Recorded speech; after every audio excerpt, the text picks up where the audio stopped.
नमस्कार दोस्तों पिछली कक्षा में हमने महासागरीय धाराओं के बारे में पढ़ा था कि महासागरीय धाराएं कितने प्रकार की होती है, उनको कौन कौन कारक प्रभावित करता है। तो आज हम जानेंगे हिंद महासागरीय धाराएं, प्रशांत महासागरीय धाराएं और अटलांटिक महासागरीय धाराओं के बारे में। नमस्कार दोस्तों, मैं हूं प्रशांत कुमार और आपका स्वागत करता हूं PKPSTRJ अकेडमी यूट्यूब चैनल पर। तो दोस्तों आज हम पहले पढ़ेंगे हिंद महासागरीय धाराओं के बारे में। दोस्तों पिछली कक्षा में मैंने आपको बताया था कि धाराएं दो प्रकार की होती है यदि मैं तापमान के आधार पर बात करूं। पहली गर्म धारा और दूसरी ठंडी जल धारा। ठीक है, तो हम इसमें जानेंगे कि कौन सी जल धारा गर्म है और कौन सी जल धारा ठंडी है। ठीक है, तो वीडियो शुरू करने से पहले मैं आपको एक बात बता दूँ। आपको कुछ नहीं करना, आपको एक लाल सा बटन दिखाई दे रहा होगा, उस पर जाइए, उस पर सब्सक्राइब कर दीजिए। क्या करना है? सब्सक्राइब। और यदि आप चैनल पर पुराने हो चुके हो और नए भी हो तो आपको लाइक एंड शेयर भी करना है। Like and share, it's my order. ठीक है ना, यह मेरा आदेश है कि आप चैनल को सब्सक्राइब करें, लाइक और शेयर भी करें। ठीक है, चलिए शुरू करते हैं। अब वीडियो शुरू करने से पहले मैं आपको थोड़ी सी एक बात पहले रिवाइज करवा देता हूँ। देखना, यदि मैं इस प्रकार का एक चित्र बनाऊँ, पूर्व पश्चिम उत्तर दक्षिण। ठीक है, अब ध्यान से सुनना। जो जलधारा उत्तर से दक्षिण की ओर आएगी उस जलधारा को कहेंगे हम ठंडी जलधारा। क्या कहेंगे? ठंडी जलधारा। ठीक है, दूसरी बात, जो जलधारा दक्षिण से उत्तर की ओर आएगी उस जलधारा को कहेंगे ठंडी जलधारा। क्या बात कह रहे हो सर जी, दोनों जलधारा ठंडी? यस, यानी कि मैंने पहले भी बताया था कि ध्रुवों से क्या लिखा जा रहा है, ध्रुवों से विषुवत प्रदेश की ओर आने वाली जितनी जलधारा है कैसी होगी? ठंडी जलधारा। ठीक, अब देखते हैं दूसरी बात में देखते हैं। जो जलधारा विषुवत प्रदेश यानी कि बिल्कुल मूल बिंदु से ऊपर की ओर जाएगी वह और नीचे की ओर जाएगी वह क्या कहलाई जाएगी? गर्म जलधारा। चलिए, ये बात तो अब हमने समझ ली, गर्म जलधारा और ठंडी जलधारा के बारे में। चलिए देखते हैं, अब इतनी बात समझ में आई। अब देखते हैं हमारे यहाँ गर्म और ठंडी जलधारा कैसी होगी। चलिए जी शुरू करते हैं अपनी कार्यक्रम। देखते हैं, ये हमारी जो डॉट है, ये क्या है? हमारी विषुवतीय रेखा। क्या है? हमारी विषुवतीय रेखा। ठीक, इसको भूमध्य रेखा भी कहते हैं, भूमध्य रेखा। ठीक है, विषुवतीय रेखा अथवा भूमध्य रेखा दोनों नाम से जानते हैं। ठीक है, अब एक बात मैंने पिछली कक्षा में बताई थी कि जो धारा का वेग और दिशा होगी किससे किस साइड की होगी, यानी कि पूर्व से लेकर पश्चिम की ओर होगी। ठीक, तो हम कहेंगे जो पूर्व से पश्चिम की ओर 10 डिग्री नॉर्थ में और 10 डिग्री साउथ में, यदि मैं इसके 10 डिग्री ये मान लूँ और 10 डिग्री साउथ में ये मान लूँ। ठीक है, ऊपरी जलधारा कहलाई गई उत्तरी। यदि 10 डिग्री नॉर्थ और 10 डिग्री साउथ की बात करूँ तो 10 डिग्री उत्तर की ओर जो जलधारा कहलाई जाएगी उत्तरी विषुवतीय जलधारा। विषुवतीय जलधारा। ठीक है, ये क्रम जलधारा होगी जिनकी दिशा कैसी होगी? इस साइड में होगी। ठीक है, यानी कि पूर्व की ओर होगी। राइट, यह बात समझिए। दूसरी देखते हैं, दूसरी जलधारा जो दक्षिणी में होगी उसको कहेंगे दक्षिणी विषुवत जलधारा।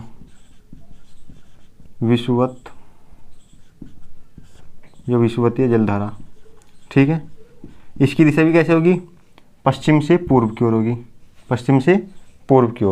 सॉरी, पूर्व से पश्चिम की ओर होगी। हम गड़बड़ी बता रहे हैं, थोड़ा सा हो जाता है। चलिए, इसकी दिशा कैसे होगी? पूर्व से पश्चिम की ओर होगी। ठीक, अब देखना, ये जो दक्षिणी विषुवतीय जलधारा है इसे कैसी है? यह है गर्म जलधारा है। कैसी है? गर्म जलधारा है। जो मैं रेड से बनाऊंगा वह कैसी जलधारा होगी? गर्म जलधारा। ठीक है, यह जलधारा जब दक्षिण अफ्रीका महाद्वीप और मेडागास्कर के पास पहुंचती है तो दो प्रकार की जलधाराओं में विभाजित होती है। देखते हैं, पहुंचती एक इस पर विभाजित होगी और एक इस साइड में। जो मेडागास्कर द्वीप और दक्षिण अफ्रीका के मध्य जो जलधारा बनी उसको कहा अगुहास की जलधारा। क्या कहा गया? अगुहास जलधारा। ठीक है, ठीक।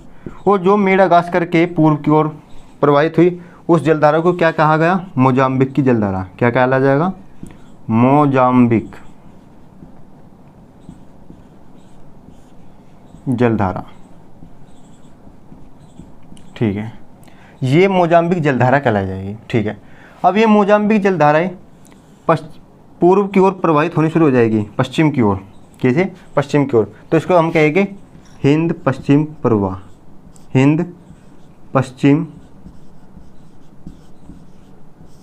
प्रवाह। ठीक है दोस्तों, अब ये प्रवाह होता होता होता होता जैसे ही ऑस्ट्रेलिया महाद्वीप के पास पहुंचेगा, किसके पास? ऑस्ट्रेलिया द्वीप के पास, तो ये अब टकराने के बाद ऊपर की ओर मुड़ जाएगी।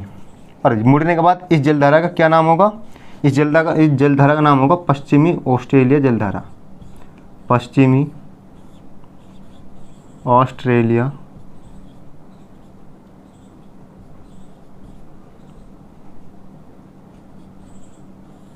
जलधारा।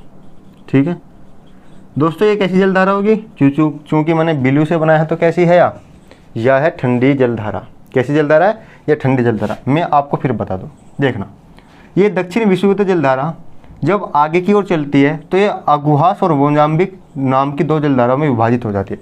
ये दोनों जो जलधारा है गर्म जलधारा है। ठीक है, और ये नीचे चलती चलती है हिंद पश्चिमी जल प्रवाह के रूप में मुड़ जाती है। हिंद पश्चिमी प्रवाह के रूप में मुड़ जाती है। ये मुड़ने के बाद ऑस्ट्रेलिया महाद्वीप से जैसे टकराती है तो ये पश्चिमी ऑस्ट्रेलिया जलधारा के नाम से जाना जाती है। ठीक, अब देखना, चूँकि इसकी दिशा अब ध्रुवों से ऊपर की ओर जा रही है, चूँकि इसकी दिशा कैसे है? ध्रुवों से ऊपर की ओर है, तो इस कारण इसकी जो ठंडा गर्म कैसी होगी? तो ये ठंडी जलधारा होगी।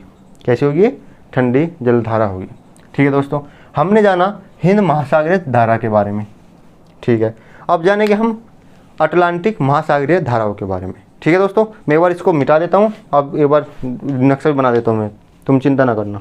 ठीक है, आपको करना क्या है? चैनल को लाइक शेयर एंड सब्सक्राइब। चलिए दोस्तों, अब हम देखेंगे हिंद महासागर के हम देख चुके, अब हम देखेंगे अटलांटिक महासागरीय धाराओं के बारे में। महासागरीय धाराओं के बारे में। ठीक है जी, चलो देखते। हमने जाना ये जो रेखा डॉट डॉट जा रही है कौन सी रेखा है? विषुवत रेखा। कौन सी रेखा है? ये है विषुवत रेखा। ठीक है, देखना, विषुवत रेखा के 0 से 10 डिग्री और विषुवत रेखा के 0 से 10 डिग्री उत्तर और दक्षिण में जो जलधाराएं बहती है उन जलधाराओं के नाम क्रम से क्या है? उत्तर विषुवत जलधारा और निचली वाले को दक्षिण विषुवत जलधारा। ठीक है, तो हम पहले उत्तरी का पढ़ेंगे, यानी कि उत्तरी अटलांटिक जलधाराओं के बारे में जानेंगे। ठीक है, चलिए देखते। उत्तर विषुवत जलधारा जब ये अमेरिका महाद्वीप की ओर चलती है तो ये दक्षिणी अमेरिका से टकराकर एंटीलीज की जलधारा में विभाजित हो जाती है। एक जलधारा चली जाती है हमारी कैरेबियन सागर की ओर और एक जलधारा ऊपर की ओर मुड़ जाती है। ध्यान सुनना, उत्तरी विषुवत जलधारा जब दक्षिणी अमेरिका महाद्वीप से टकराती है तो यह एंटीलीज की जलधारा कहलाती है। ठीक है, एंटीलीज की जलधारा सीधे सीधे ऊपर की ओर बढ़ती है और इस साइड से उत्तरी अमेरिका के फ्लोरिडा से एक फ्लोरिडा जलधारा आती है। जब एंटीलीज की जलधारा और फ्लोरिडा की जलधारा एक जगह मिल जाती है तो एक स्ट्रीम का निर्माण करते हैं, उस स्ट्रीम को कहते हैं गल्फ स्ट्रीम जलधारा। देखना दोस्तों, विश्व की सबसे तेज चलने वाली जो जलधारा है वह है गल्फ स्ट्रीम जलधारा। मैंने आपको पिछली वीडियो में बताया था स्ट्रीम हमेशा तेज ही चलने वाली जलधारा होती है। स्ट्रीम हमेशा तेज ही चलने वाली जलधारा होती है। राइट, चलो ठीक। अब देखते हैं, बैफिन के खाड़ी से आने वाली एक जलधारा है जिसको कहते हैं लैब्राडोर जलधारा। लैब्राडोर जलधारा कैसी है? यह एक ठंडी जलधारा है। कैसी है? ठंडी जलधारा है। जब ये गल्फ स्ट्रीम से मिलती है तो एक कोहरा का निर्माण करती है। कोहरा यानी कि फोग का निर्माण। ये एक ऐसा स्थान है जहाँ मत्स्य पालन हेतु बहुत ही सुटेबल सिचुएशन बनती है। यहाँ विश्व की सर्वाधिक मत्स्य पालन किया जाता है इस क्षेत्र में। ठीक है, चलो जी, अब यही आगे बढ़कर उत्तर अटलांटिक प्रवाह के रूप में चलती है। अब जैसे ये ग्रीनलैंड के पास पहुंचती है तो दो भागों में विभाजित हो जाती है, एक इरमिंजर की जलधारा और एक रेनेन की जलधारा। ठीक है, रेनेन की जलधारा जापान कह रहा हूँ शायद, फ्रांस और स्पेन के पास से होकर गुजरती है। ठीक है, चलिए, और यही जब जलधारा नीचे की ओर प्रवाहित होती है तो उसको कहते हैं कनारी की जलधारा। कनारी की जलधारा कैसी जलधारा है? ये है हमारी ठंडी जलधारा। कनारी की जलधारा हमारी ठंडी जलधारा है। ठीक है, यह बात समझ में आई। और फिर आकर ये फ्री चक्कर दोबारा ऐसी शुरुआत हो जाएगी, ये चक्कर हमेशा चलता रहेगा। तो हमने जाना उत्तरी अटलांटिक महासागर की जलधाराओं के बारे में। तो इसमें कौन कौन सी ठंडी जलधारा है? इसमें है लैब्राडोर की जलधारा और एक कनारी की जलधारा, ये हमारी ठंडी जलधारा है। और गर्म तो आप देख रहे हैं, जैसे फ्लोरिडा, गल्फ स्ट्रीम, एंटीलीज और उत्तर विषुवत जलरेखा जलधारा, ये सब कैसी है? ये सब गर्म जलधाराएं है। ठीक है, अब बात करते हैं दक्षिण के बारे में, यानी कि दक्षिणी अटलांटिक महासागर में जलधाराओं का प्रवाह। देखते 0 से 10 डिग्री साउथ की तरफ दक्षिणी विषुवत जलधारा पाई जाती है। ये जलधारा जब दक्षिणी अमेरिका से टकराती है तो अमेरिका के एक देश है जिसको कहते हैं ब्राज़ील, ब्राज़ील के पास से जब गुजरती है तो वह ब्राज़ील की जलधारा कहलाती है। ठीक है, और नीचे से आने वाली एक जलधारा है फोकलैंड, जो कि एक ठंडी जलधारा है। जब ब्राज़ील की जलधारा और फोकलैंड की जलधारा आपस में मिलती है तो एक फोग यानी कि कोहरे का निर्माण करती है। यह भी बिल्कुल ऐसे ही जैसे ऊपर का कोहरा था, ऐसे ही नीचे का कोहरा है। यहाँ भी मत्स्य पालन के लिए बहुत ही उपयुक्त दशाएं उत्पन्न हो जाती है। चलिए, जैसे ये दोनों मिलती है तो ये दक्षिणी अटलांटिक महासागर प्रवाह का निर्माण करती है, दक्षिणी अटलांटिक महासागरीय प्रवाह। और ये आगे बढ़ते बढ़ते दक्षिणी अफ्रीका से मिलती है और दक्षिणी अफ्रीका से मिलने के बाद ये वेंगुएला की जलधारा का निर्माण करती है। कैसे निर्माण करती है? वेंगुएला की जलधारा का निर्माण करती है। वेंगुएला की जलधारा कैसी जलधारा है? वेंगुएला की जलधारा है ठंडी जलधारा। ये वापस ऊपर जाकर दक्षिण विषुवत जलधारा को धकेलती है और ये एक चक्र से चलता रहता है, ये एक चक्र से चलता रहता है। तो हमने दक्षिणी अटलांटिक महासागर में दो ठंडी जलधाराओं का नाम देखा, पहला है फोकलैंड जलधारा और दूसरी है वेंगुला जलधारा। ठीक है, चलिए, इसके बारे में हमने जाना। अब जानेंगे हम प्रशांत महासागरीय जलधाराओं के बारे में। ठीक है दोस्तों, एक बार मैं इसको रफ कर देता हूँ, देखते हैं इसके बारे में जी।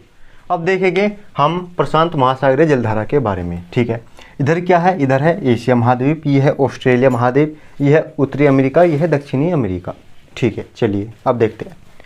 हम देखते हैं पहले उत्तरी प्रशांत महासागर में बहने वाली जलधाराओं के बारे में। तो देखते हैं 0 से 10 डिग्री अक्षांश पर एक जलधारा है जिसको कहते हैं उत्तर विषुवत जलधारा है, जो हम अब तक पढ़ते आ रहे थे। ठीक है, यह है बढ़ती क्यूरेसी जलधारा के रूप में विभाजित हो जाती है। ये जैसे ही जापान के निकट पहुंचती है तो इसका एक भाग जापान के पश्चिमी तट की ओर मुड़ जाता है और दूसरा भाग ये उत्तरी प्रशांत प्रवाह के रूप में आगे बढ़ता है। ठीक है, ये सब कैसी जलधारा है? गर्म जलधारा है। ऊपर से आती है ओयासियो जलधारा और क्यूराइल जलधारा है, ओरासियो जलधारा और क्यूराइल जलधारा। ये जब आपस में मिलती है तो ये उत्तरी प्रशांत जल प्रवाह का निर्माण करती है। क्या करती है? उत्तरी प्रशांत जल प्रवाह का निर्माण करती है। ठीक है, अब ये आगे बढ़ती है तो आगे बढ़ने के बाद ये अलास्का से जैसे टकराती है तो दो जलधाराओं में फिर विभाजित होती है। पहली है अलास्का की जलधारा और दूसरी है कैलिफोर्निया की जलधारा। जो कैलिफोर्निया की जलधारा है ये कौन सी जलधारा है? ठंडी जलधारा, क्योंकि ये ऊपर से विषुवत रेखा की ओर नीचे आ रही है। ठीक है, तो कौन सी जलधारा है? ये है ठंडी जलधारा है। कौन सी? कैलिफोर्निया जलधारा है। और ये फिर चक्कर फिर वापस ऐसे चल जाता है। ठीक है, ये तो हमने पढ़ा उत्तरी प्रशांत महासागर में कौन कौन सी जलधाराएं। गर्म जलधाराएं तो आपको पता ही है, लेकिन ठंडी कौन कौन सी है? ओयासियो, क्यूराइल और कैलिफोर्निया। ठीक है, अब देखते हैं हम 10 डिग्री साउथ में। तो 10 डिग्री साउथ में चलने वाली जलधारा कौन सी? दक्षिण विषुवत जलधारा है।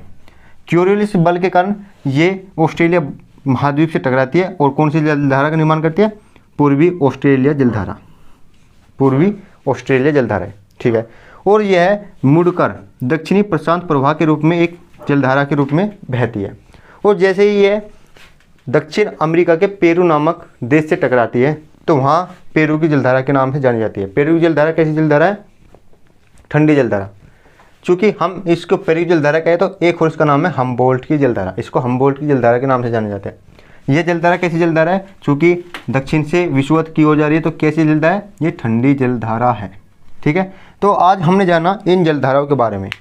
दोस्तों मेरा मानना है कि आपको टॉपिक समझ में आया होगा। देखना टॉपिक थोड़ा सा विचित्र है, लेकिन कोशिश की मैंने समझाने की। आपको इसमें समझना होगा, लिख लिख के याद करना होगा। ठीक है दोस्तों, आपको ये देखना होगा कि कौन सी जलधारा ठंडी है, कौन सी जलधारा गर्म है। आपको ज़्यादा कुछ नहीं करना। यदि आपको बिल्कुल ही याद करना तो केवल ठंडी ठंडी याद रखो। जैसे कि पेरू होगी, कैलिफोर्निया की होगी, ओयासी होगी और क्यूराइल होगी। ठीक है, ये 4-5 जलधाराएं ऐसी ऐसी याद है, इनको याद कर लो। और बाकी जो जलधारा आपका नाम दिखाई दे ऑप्शंस में तो आप उसको गर्म मानकर कैंसिल कर देना। ठीक है दोस्तों, मेरा मानना है कि आपको समझ में आया। तो धन्यवाद। जय हिंद, जय भारत।